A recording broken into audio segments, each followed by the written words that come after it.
Und zurück mit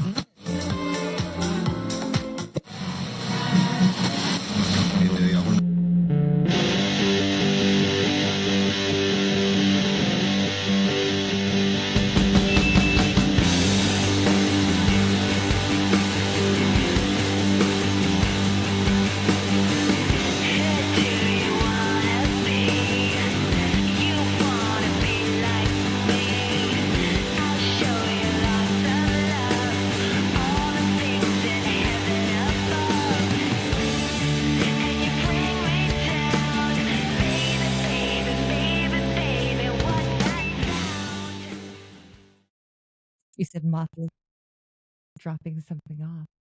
That sounds sus. It's Pilates shoes. No comment. So do you have your list? Nope. Okay. I'm well unprepared these days. I have Post-it notes everywhere because it's been quite a while since I've seen you in person. It's been a while since we've chatted. I think it's been a nice, like, I'm happy that you're the same as me in terms of, like, if we take breaks, and it there doesn't need to be some big long discussion about it. No. Right? It's just being present. I think that it was unintentional, but like I've gone off social media. I don't know if even you know this because there's just a few people that like I let the text go through. That I get a notification, but everything else has been quiet and silent, and I've left unread, and it's not like a malicious intent. It was just like at the time, a whole series of events happened. A lot of people had died in our family. Like we'd gone to a bunch of funerals, and it was kind of freaking out my mom. And I started thinking about it, and like she's 80, 81, about to be 82 soon, and I can't imagine how that must feel.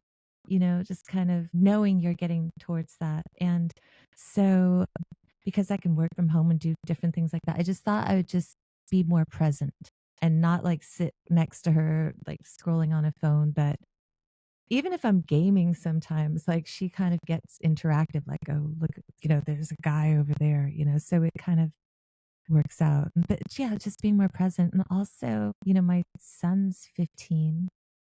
And it's like I'm standing on a shore and I see two boats floating away, right? And they're getting farther, and that's just a natural course. So I just want to spend as much time as I can. But that's not made some people happy. I got told off by my mom's best friend who said she wondered what happened to me for 2 months and she was very worried. And I said, you could have asked my mom. Your best friends. Like that was like the thing. Like most people that know me well know my mom or know my son. So if anyone was like, oh, is Lisa okay? They would have been like, yeah, she's just off social media. Were you still doing the flowers? No, that's where I got the telling off from. Like I didn't send the flower. You know what? It was just very overwhelming feeling for a little bit because it was growing. It was growing. Like any new old person that I met in this country immediately wants to exchange lines, and then they start on the flower thing. And if you don't send it back, it seems kind of rude. The list of people I had now I owed like a daily text to was growing. And it was like something like I didn't intentionally sign up for. But I looked at it as I'm sure I'm not the only one sending them flowers. They seem like lovely people that lots of people would send them flowers. Yeah, it is. It's not something nice to get into, just the commitment of sending a flower every day. But you know what, though? I see the flip side, though, because when you send one to my mom, because you're locked into that chain, it makes her like she's like genuinely very happy. So like I see the flip side of it. It does make somebody older feel good. Like, oh, I got it. So it's tough. It is, but I think there's also like a power control thing to it. A lot of the time when I send one to your mum, straight back, I'm not sending him one if he doesn't send me one. Oh, that's true. Sometimes I've sent you one as a joke, and you've sent that one to her, and I've already sent that to her. So she says we're recycling flower greetings. Well, I don't know what you're supposed to do, though. What's the alternative? Don't know. Creating them. I've tried that, and that takes time too. Like, it just all takes time. That's why, like, I opted out, and I told a fib. I ran into somebody that lives in the neighborhood that I was a part of this flower thing, and she said, "I hadn't heard from you a long time," and I felt so bad. I didn't feel like explaining it to her because she wouldn't understand, so I just said I was out of which wouldn't have anything to do with anything, but old people seem to like, that's a reasonable, rational excuse for old people. So they were just like, "Oh," she was like, "Oh, okay." Yeah. I was out of town. I couldn't send a message. Yeah, I couldn't send a message. So how, well, I know how your holidays were. How are you now? Still recovering, in honesty. Yeah, it's hard to explain. It's just so intense every second of every day, and Yeah. then it suddenly stops. It's like I don't know how to explain it. I think that I think that holidays can be traumatic for a lot of people, a lot of different people for a lot of different reasons. This holiday, thankfully, was like pretty smooth for me. Um, I mean, going into the holidays was crazy because I was trying to do a lot of different things. I was trying to remodel my son's room and then kind of surprise him with that. And then he went and did some dodo bird brain. So that Is that the last delayed time I that. saw you? I think it is. I think it is. That is the last time. This brings me to a point, interesting point. We are not ones usually to we don't gossip or engage in like celebrity stuff. Like we don't care. However, when somebody, because there's most of everything is speculation, right? However, when somebody puts something out in the world from their own words, it's hard not to take that in and discuss it because it's put out there in the public. Brooklyn Beckham's letter. Right, let's put a pause on that. I'm just gonna get my thing The from mafia's here. downstairs. Okay. Yeah, I will I be shall right wait. back. I've never like actually put up post-it notes before, but in light of the fact that the last couple of times I asked you if you had the list and you said no. Definitely don't now because I've changed laptops. I have it somewhere. Let me make yet another note to find it. It's our producer, Desmond. That's why I'm still an intern.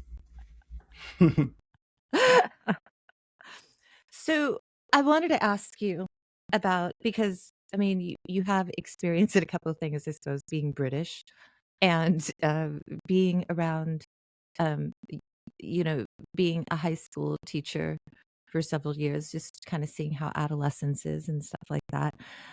The letter, I mean, a lot of people have heard about it, but he kind of blasted his parents, and it's hard to know what his perspective is, and that's not really what I want to talk about because everybody does have their own perspective, and a lot of people could sit there and say, well, he's coming off as very spoiled and entitled, and some people can say that they are the parents could seem very controlling because maybe they're trying to protect him because being their kid comes with un unasked for fame. Like, you are in that spotlight, and I guess that's the thing that I want to talk about because so many people put their children on social media a lot.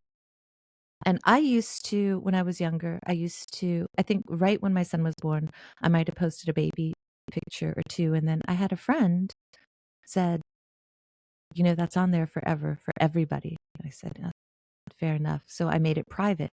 And for years, I just shared it with a small number of friends.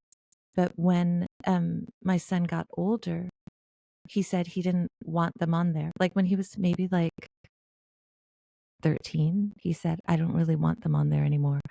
And I was like, oh, really? And he said, yeah, my friends use them and they blackmail me because there's goofy pictures. And there was all that going on. And you remember that. So I said, yeah, fair enough. And since then, I don't post pictures, or I'm very mindful. And even like the stories that I tell on this podcast here, I always make sure I clear them with him first. Like I don't tell any story like he's not. So you could see the things that he's not ashamed of, like trying to peddle oregano as weed. No, he really didn't. That was just his idea, his business idea. But you see that those aren't his things that he's afraid of. What do you think about that? Like, it is interesting because kids aren't having a say, and they could be like my kid, where when he got 13, he's like, I don't want my pictures on anymore, and so like I took them down. But any ones that I have up still, he said, okay, that's a cool one. I like that one. You could have that one. But it's an interesting thing because so many people do post. It's like everything must be documented. And even when I go places now, I just see people taking like 100 pictures of their child doing nothing different, but I hear the click, click, click, click, click, click, click, click. Yeah, and that's a relatively new phenomenon. No, that didn't happen when I was a kid. Right? Now, if a photograph was taken, it was for a reason. Yeah. No, it was rationed. You had 24 on a film or whatever it was. Yeah. Now, I you just can went just to take the infinite pictures of the same thing that's never going to be looked at again. it's very true. I was at a photo shop recently to drop off one of my cameras. And I asked him because I saw that there was somebody had an old camera for sale. And I said, are people even doing print camera anymore? Are people developing? He's like, there's a couple of people. I mean, that's how I learned. And I found it very calming to be in a dark room. I found just the patience of, okay, how's the shot going to come out? Because you had to take your time. You had to set up your shot. You had 24 to 35 shots usually. And so it was more detailed. That bothered me as a child, I'll tell you, because my mother was a photographer. And because there was like a limited number of, shots, pose here. No, I don't like that. No, do this pose, do that pose. And to this day, I hate my photograph being taken because I found that traumatizing. Yeah, me too. It was always an event. It was, you have to stand here and look like this with this behind you. We have one shot at this. And then you'd get a bollocking if you didn't smile or you closed your eyes or something. Yeah. Because you couldn't just Remember the redo red it. eyes? Yeah. Yeah. I told my son and his friends it was like they were just like everybody's got red eyes. I'm like it was when they had the red eye virus that was going around. Like it was kind of like it was a pandemic. That was our pandemic. They believed me for a while, Yeah. Everyone was off school for weeks. right? For the red eye virus. It is tough because especially nowadays, I feel that it would be terrifying with what AI could do. And I found this is something I want to discuss too. This is totally off tangent. So I remember, so I use AI. I've used AI since it's come out, ChatGPT 3. I've been using it. And I remember one time I was trying to create a character. And as I was describing how I wanted the character to dress, like I remember I said the shoulders were bare, meaning it was like a tank top, right? Because it was supposed to be the spider. And it said, my AI said, oh, I'm sorry, it can't do photos like that. And I was like, I'm not asking that. I'm like, geez, Louise, like, calm down. That's not what I'm asking. But I found that I remember thinking at the time, oh, that's really cool. It's kind of got like a governor on that, like if people are going to start asking for shady stuff. Whereas I just found out, and so I assumed that all AI had that locked in place, but it turns out that not all do, like Grok doesn't have those things turned off. And it's a topic that's worth discussing because now people can be, violated in different types of ways. And how can are people going to could people be held accountable for that? You know what I'm saying? Yeah. It makes you Like if wonder who somebody is makes it, governing these things. Who puts the rules on Chat GPT and makes them different to Grok? so OpenAI, who came out with the Chat GPT and made it open source for the betterment of mankind, gave then the pathways to all these other AIs, but they didn't have the same ethical. It really goes down. And it's funny because I remember Musk talking about the ethics of AI. And it's like, wow, and your AI, it seems like the Wild West over there. And it's only recently that they're putting some restrictions on. And because I suppose that there's going to be some people on some side saying, what's it harm? Does it harm anybody? If somebody wants to make a image of somebody they fancy and disrobe them, what's that harm? Well, it harms the person if that image got out. And it wasn't them, but it looked like them. And should Grok, I would think that Grok would be liable because they are the ones that created the image. I wonder how they could tell who created it or how it was created. So I that's the mean, perfect excuse now. Like you said before about, you could do anything and just claim it's yeah. AI. Well, here's the thing also. I've had this discussion with my AI and I said,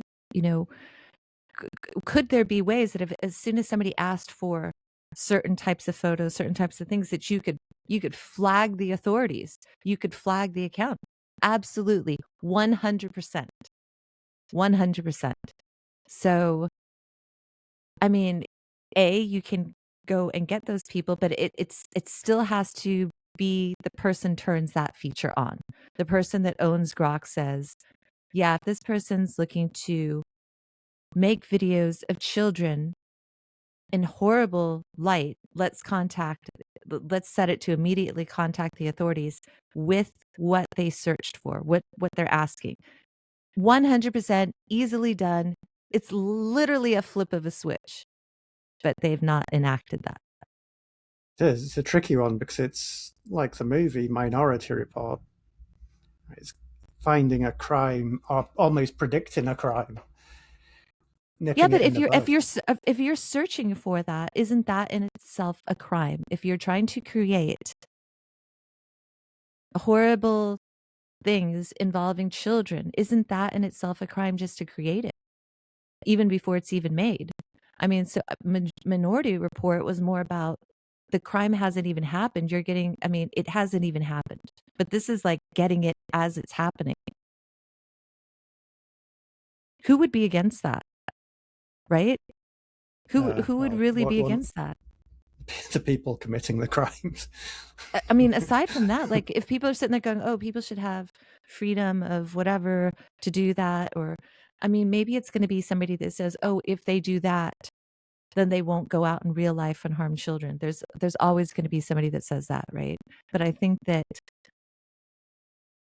it would be good to send those reports, like it's not going to send reports if you do other sketchy little things. If you want like to, I don't know, make yourself do weird things, like, but if you're doing things that are like really, really bad, I don't know who would be against that being immediately reported to law enforcement.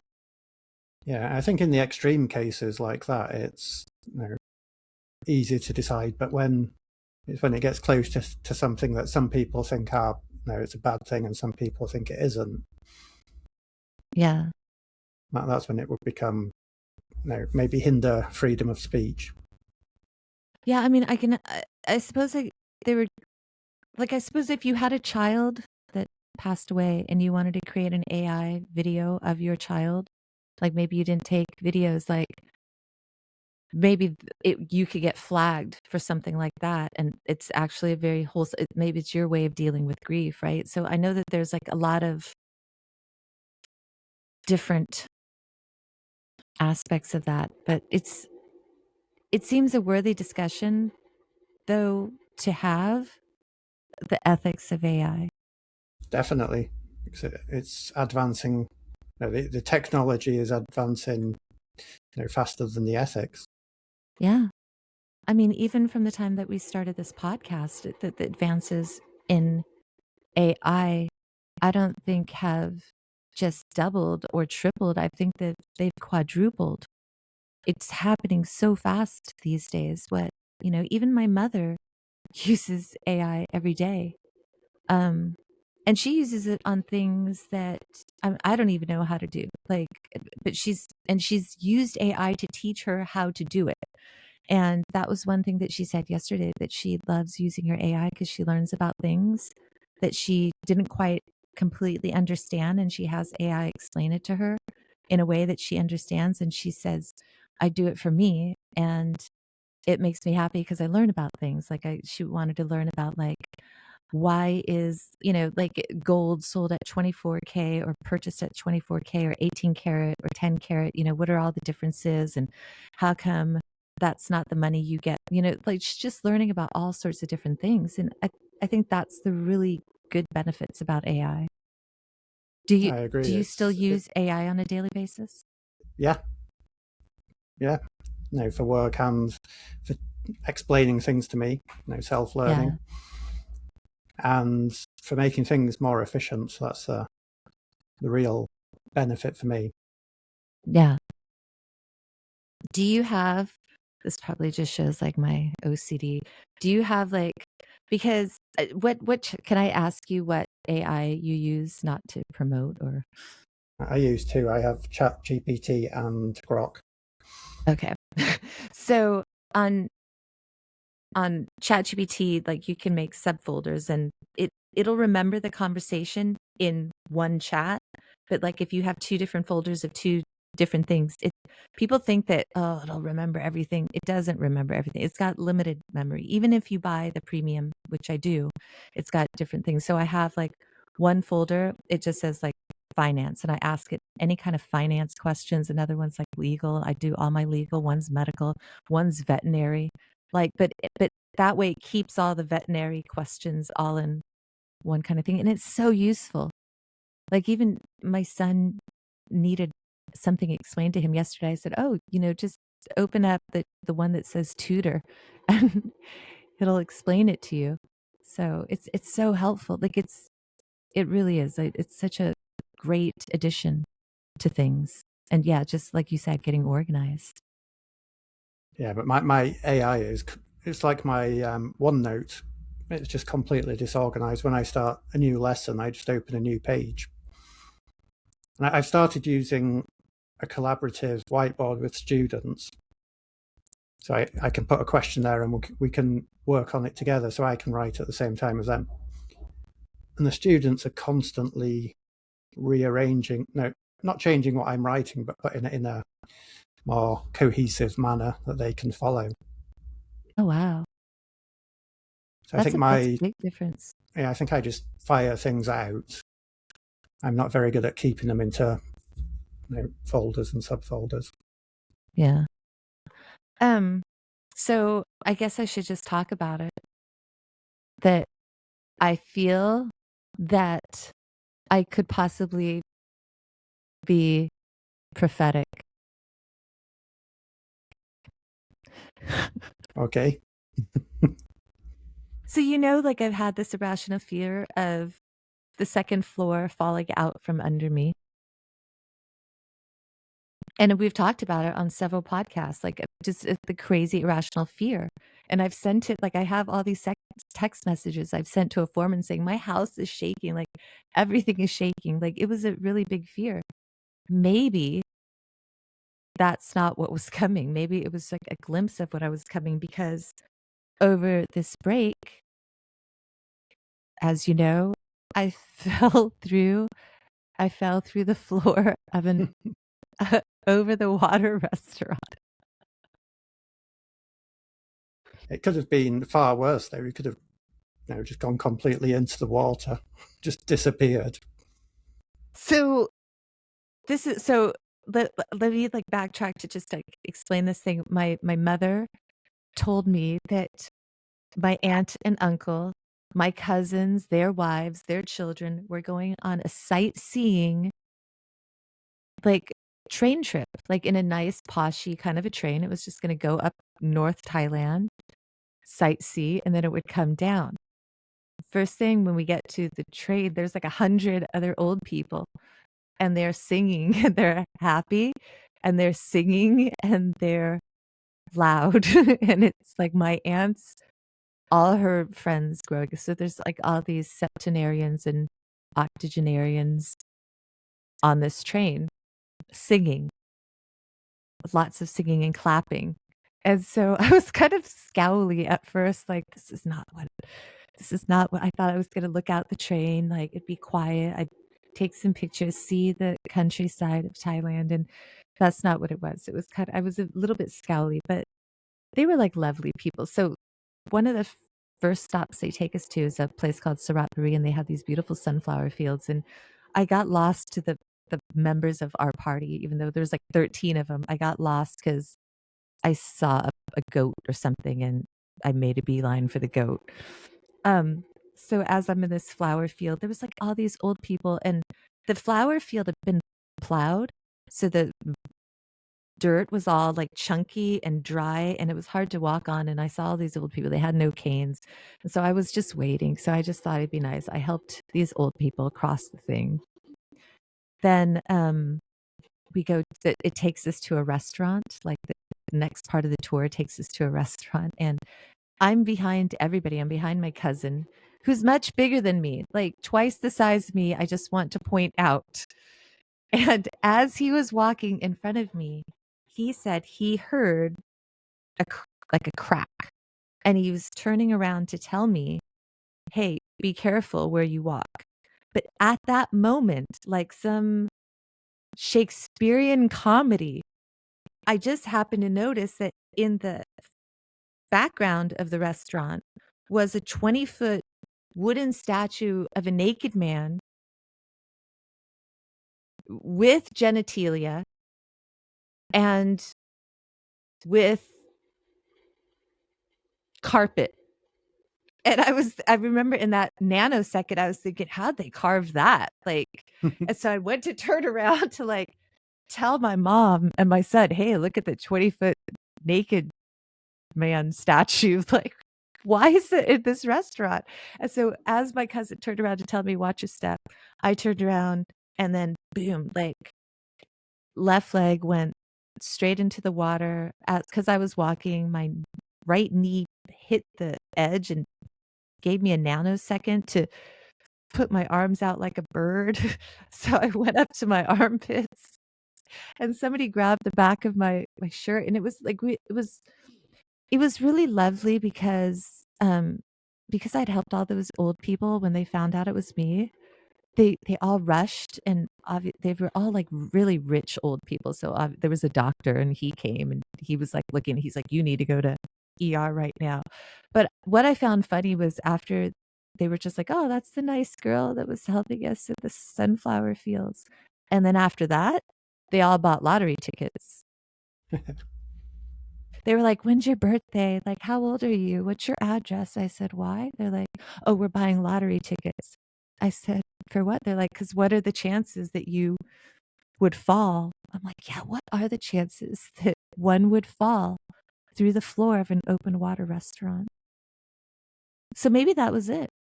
Yeah. Did all the old people walk over that spot as well? Yeah. So it Yeah. could have been Um, any one of it could them. have been much, much, much worse. The restaurant, the manager, she was very nice. They were just, like, insisted that I went to ER and go get x-rayed because I was sore. I was bruising. It was swelling. Um, so they took it was nice to see my son though, because my son's really, like, goofy and funny, but he, like, sprang into action. He's like, "We need to get my mom some" like, I've never seen him like that, which was I was very touched, like, if anything, that was, like, one thing that it was like, "Oh, that was worth it," like, he actually does care, like, that was kinda cool, and then a representative of the now, so they're sweating, the representative from the train and the restaurant, they're, like, totally sweating, right? They're, like just like they're so worried. And they're like, "Well, we're gonna take you." I'm like, I'm with this tour of all these people and the train's making stops, you know? So it's like, I don't want everybody to have to wait for me. But they said, "No, we'll take you ourselves." So they get this guy in a truck. And this guy drives like a bat out of hell, like I'm dying. Like Angus looked and he's like, "Mom, his like pedometer went to 160." I'm like, Jesus Christ. Like I was scared, you know?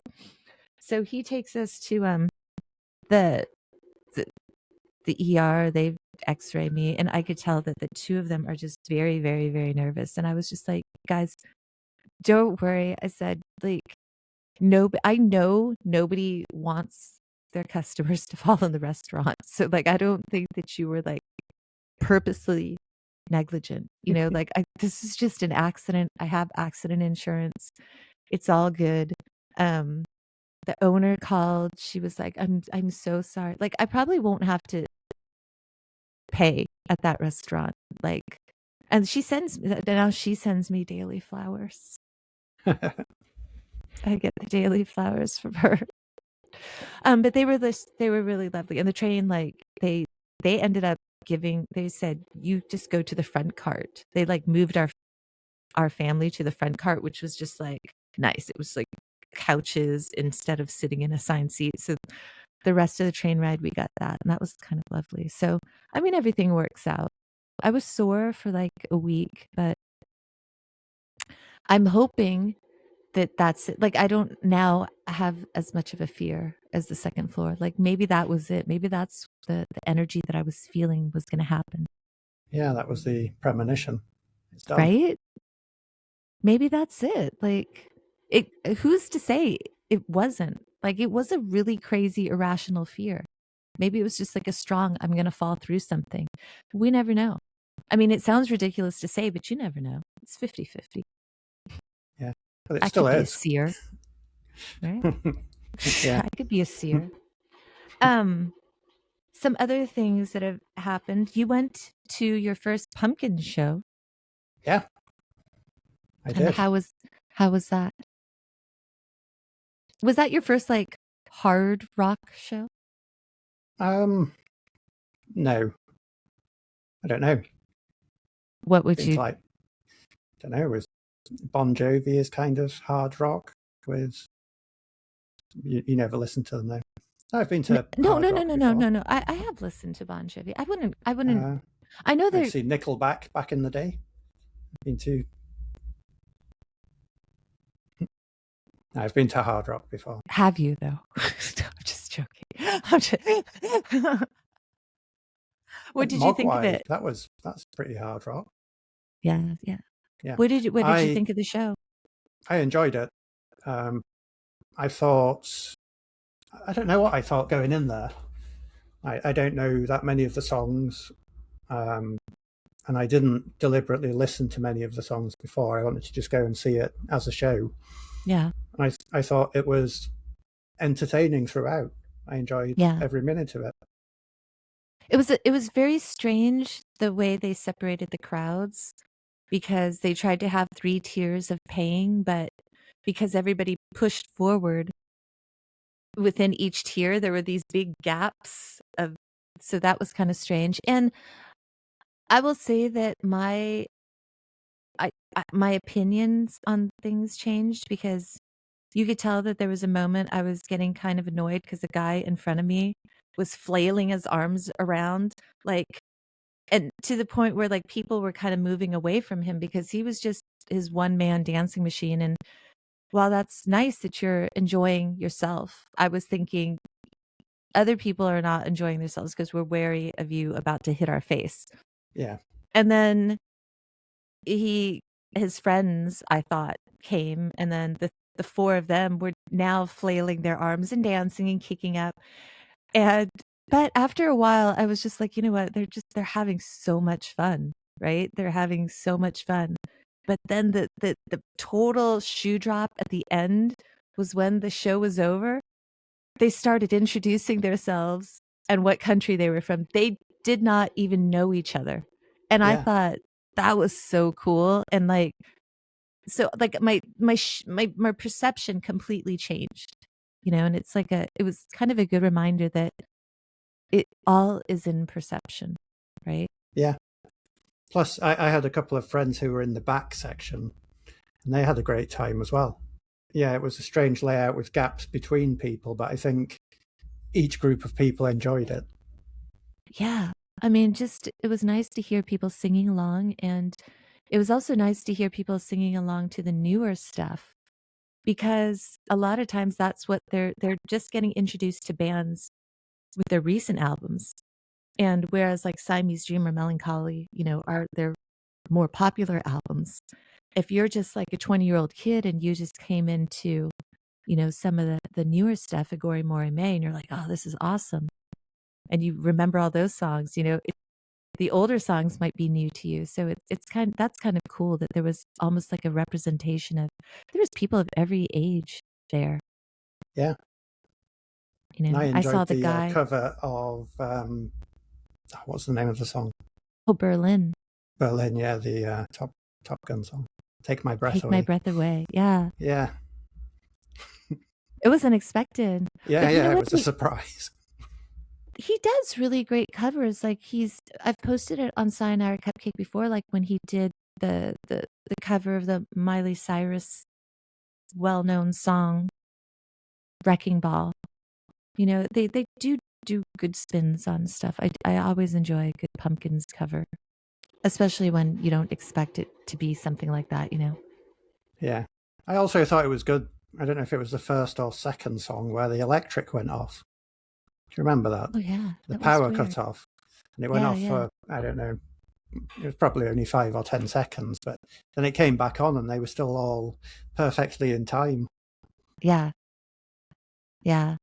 I think that the chemistry between them right now, I think is just like fantastic with Kiki on there, Kiki Wong on second guitar and or third guitar, and Jack Bates on bass.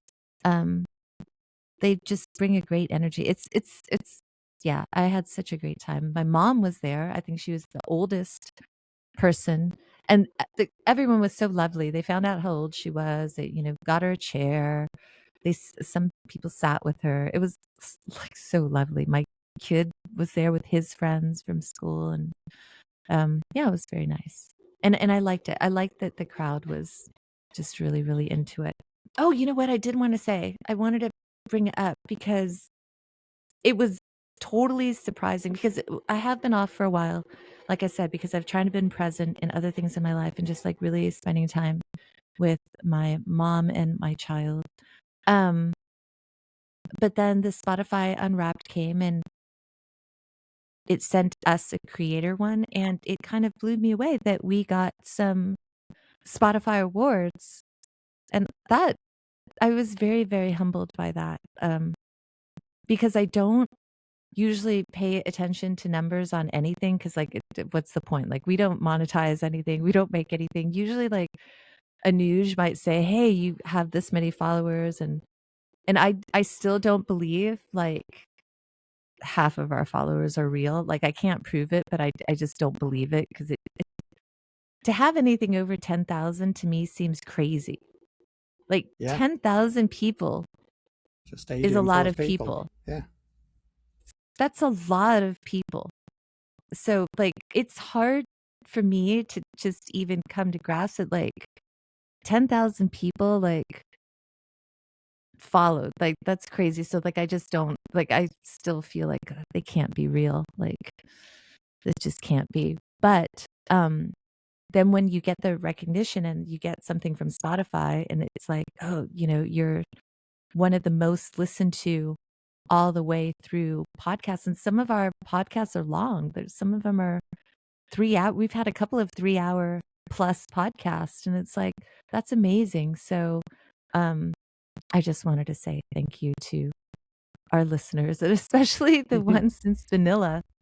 Yeah. In my head, I feel like we have 20 solid people listening to us. Like, I feel like that's in my head all the time. It's like, we got 20 followers. And I'll still do it. Yeah. But yeah, it was humbling and rewarding, and I'm stoked. Yeah, no, it is super impressive. Even if it was 20, that's still a classroom full of kids all listening That's a to. totally right. Yeah, that's a big Our class. silliness. Um, I wanted to also talk. Oh, two bands that I've championed like obsessively. Well, one's not a band. Lola Young. She's up for tons of awards, some Grammys, and the Brit Awards. Are they the Brit Awards? Is that the Yeah, music awards for the Brit Awards? I get yeah, that. Brits. Yeah, So, and also Wet Leg, which I'm obsessed about. They've got, and for the first time too, which I think is really rad, they're doing album cover Grammy, which I don't know why they haven't done it before, because I think that, I mean, we've had music video awards, right, for music videos for songs and stuff like that. But sometimes, like, album covers are so iconic. Like, I don't understand why there hasn't been awards for them up until now. So I think that that's really cool that their album cover for Moisturizer is up for, I think they're up for like 3 or 4 Grammys, which is like, I'm super stoked. yeah. They should do that. They should go back in time and redo one for each year. I Album think cover that, Grammys. yeah, right? I think that there's so many iconic. I just picked up recently and I'm so happy, because they have the red building.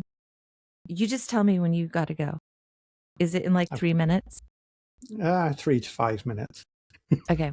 Um, I picked up the Christopher Cross album, which was such an iconic album. It's got that flamingo on there and it's just all green. I stared at that album as a child because that was just there in the house, and I just stared at it and I stared at it, and I was able to find that album and buy it really cheap for like under $10. I'm so happy. Is that on Like, vinyl just or cassette? on vinyl. On vinyl. I was in so and that was the vinyl I stared at. Like, we never owned it on anything other than vinyl. And so to have, and I don't know where it went, but now I have it again and I'm like so stoked to just have it and stare at it. And it smells exactly the same as the one that we had. I don't know, that just has that old smell, which Could is be the kind of same good. one. You never know. Hey, did you see um there was something on the news the other day that a Philippine senator or something, there was an assassination attempt on him. I only saw what you sent me. And my son sent me the video and the link to the Daily Mail article. The Daily Mail is a British publication, I think, of potentially dodgy, shifty vibrations. But what I found funny was that it said that assassins, attempt to assassinate the senior Philippine government official. And the guy's got he's like kneeled on the ground and he's got a giant RPG. And if you look at the video, they come out of like what looks like a clown card, like this tiny little, and then he comes out and I was just like, for those that haven't seen it, it's comical because I don't know any assassin that comes out of a clown car in like a white dress shirt and jeans and with an RPG. Yeah, and if you think assassin, you think someone who does does a quick hit and then disappears, and you don't know who it is, rather Right? than just a A mob of people. sniper That, from yeah, 500 meters or something, yeah, not like this dude with an RPG. yeah. His cover's blown now. May I ask, because I was thinking about this when you were gone giving him the Pilates shoes, what warrants the need for special shoes for Pilates? Grip. Okay. So you have a lot of people wear socks. Well, you have to wear socks. You can't do it barefoot. So you have to wear socks with grip on the bottom, unless you just slide everywhere. So it's developed into that developed into the toe socks, and now they have. But you should. You don't have toe socks, do you? Did you ever Yeah. buy toe socks? Yeah. You did? Yeah. Foot health is important, and that's what I'll show you. I'll show you what these are. This is what. So they've got the five toes, and they have grip on the bottom, but they're still flexible. You should cosplay Planet of the Apes. You might laugh, but if you research feet, then it's important. You know what? I used to run barefoot. I do a lot of things barefoot. Yeah, that's. I'm like really big on barefoot. Like I hate shoes. Like I don't like sneakers. I don't like anything covering my toes. And if I'm you a have barefoot anything person. that forces them to get crushed, that's really bad for you. Not just your feet. Yeah, like If you think everything goes on your feet, well, as you know, since you fell down that hole in the restaurant, you know you need strong feet because that supports everything. right? Yeah, no, you know what? I'm very lucky. I have very nice feet because I've never shoved them into pointy-toed shoes and heels. I'm flip-flop, open-toed sandal kind of person, or bare feet. Good. So you understand the. I don't know why you don't have toe socks then. Because that's what they do. They just keep the toes separate. Like the geisha, because it feels weird. Like I do have toe socks. I have some around here, and they're like rainbow-colored toe socks. And it feels weird. It feels like you've got like a toe condom on. Well, that's how it should feel because it keeps them separate. If you don't, they just become one big mess. But why do you want to keep them separate? Shouldn't they hang out together? No, because then they just become one, and you lose all that muscle strength. And the pinky of the foot is the first one to go. Really? Yeah. Huh. Like when you see I could do like scrunching the towel with the feet. But when I was a kid, I used to pick up everything with my feet. Like Yeah. my toes could grip and like just pick up stuff. That's how it should be. When Right? I first started doing the Pilates and everything, my balance was so bad because I didn't have that mobility in my toe and feet. Oh, it's true. I wonder if that could help with like skating. I fell down skating the other day too. Well, the feet, it's more important than you think. Well, it's different because I was using one of these. It's a cruising board, which I never used cruising boards as a kid. I just always had a regular skateboard, and so it had more mobility because you're supposed to cruise and sway, and so I wasn't used to it, and it hit a curb and it stopped with the curb, and I did not. But luckily, I launched high enough that as I come down, I could tuck roll. So I tucked roll.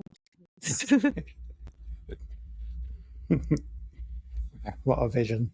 It was in front of the two security guards too. They're like, "Are you okay?" And I'm like, "I'm good." I'm like, "Don't tell my mom."